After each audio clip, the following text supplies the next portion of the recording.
comme le Chine est un énorme pays, il faut vraiment aller chercher. Tu peux aussi venir à Guangzhou et ne jamais voir ce quartier. Parce que Guangzhou est très grand, il y a 11 millions de personnes. Donc, vous pouvez vous imaginer que 200 000, ça s'écoule, ils sont en quelque sorte invisibles. Mais il y a des Congolais partout en Chine.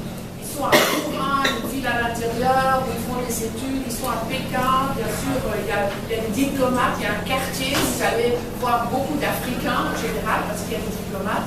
Il y a aussi, par exemple, des Congolais qui restent en Chine, pas pour faire du commerce, mais qui vont être embauchés par une entreprise internationale qui a besoin de quelqu'un qui parle chinois, qui a aussi une mentalité un peu européenne, parce qu'il faut dire qu'on a mis de rien, même tant d'années après l'indépendance, comparé aux Chinois, les Congolais sont quand même un peu européanisés toujours.